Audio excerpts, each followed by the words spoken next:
इसलिए हम लोग कहते हैं हमारे हर लाइन में लिखा होता है, हमारे हर पत्रक में, हमारे हर पोस्ट में एक बात लिखी होती है।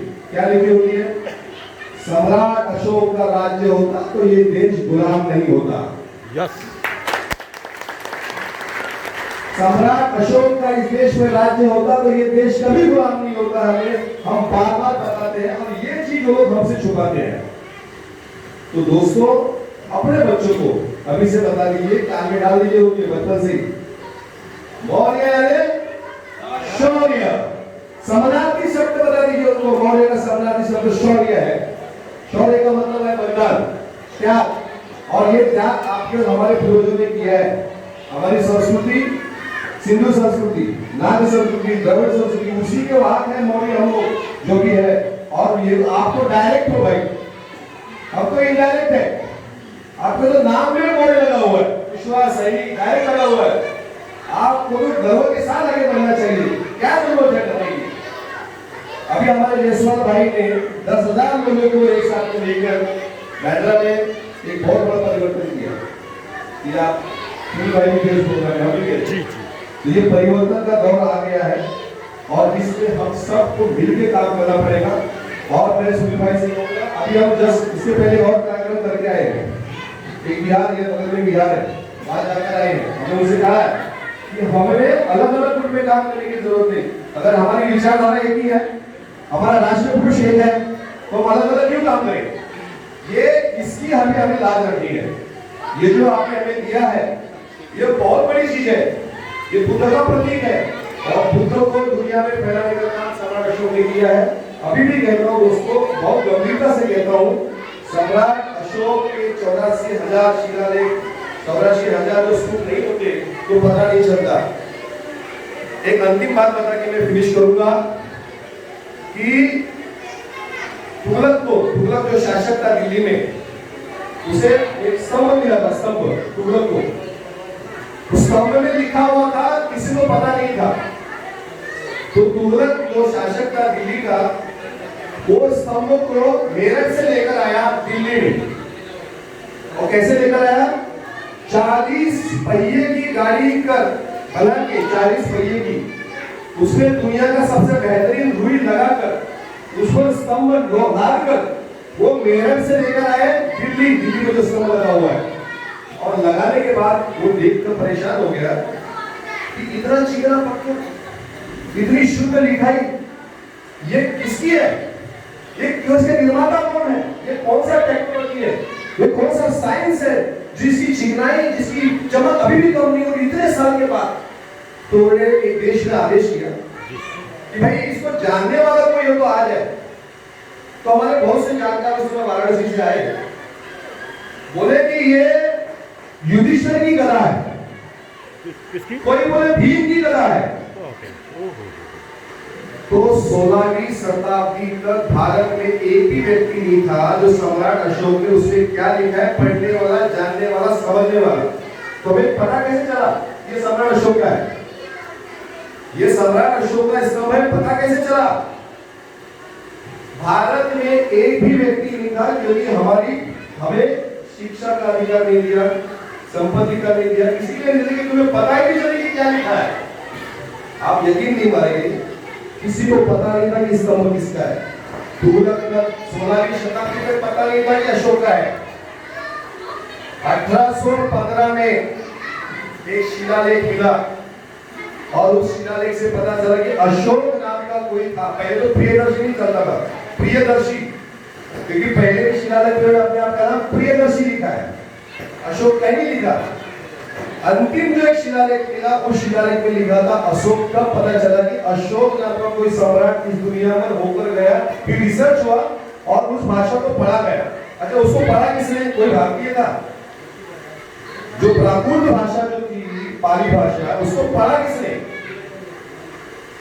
एक भी मौर्य, एक भी पुष्पा, एक भी सैनी और एक भी नागवंशी उस समय दुनिया में नहीं था जो उसको पढ़ सके। तो पढ़ा किसने?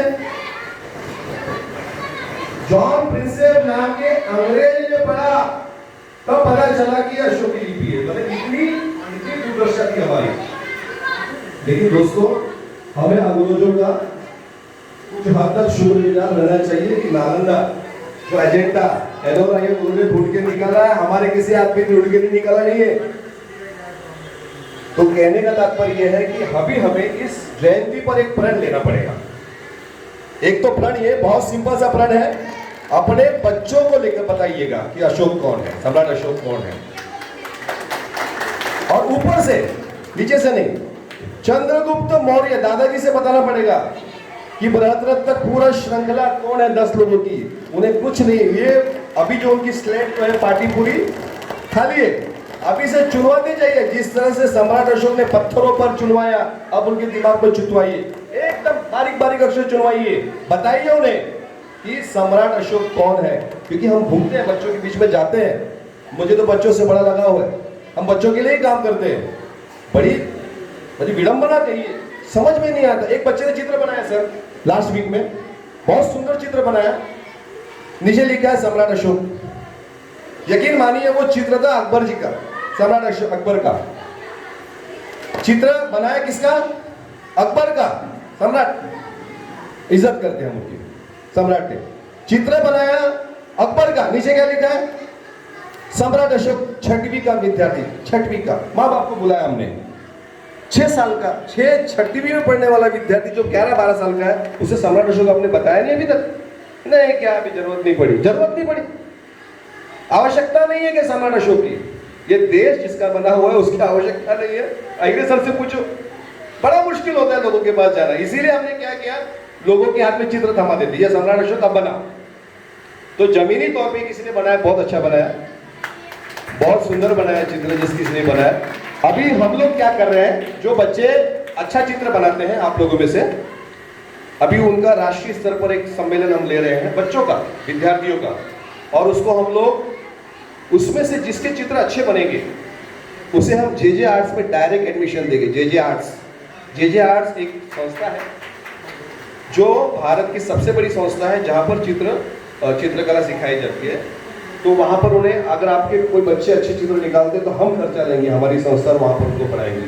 तो मेरे भाई जो है, मैं इनको बताना देना चाहता हूँ कि इनके साथ आप आइएगा।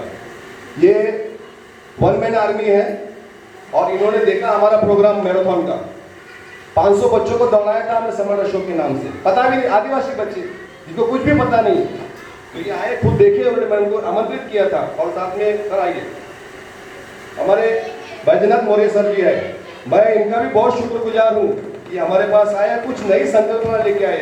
अब मैं कहूँगा कि जो हिंदी भाषी को मराठी भाषी की दीवार खत्म कर दो, हमें कोई दीवार रखनी नहीं है। हम लोग मौर्य के वंशज हैं, सम्राट अशोक के वंशज है, बस एक ही, दूसरा हमारा कुछ लेना देना नहीं है।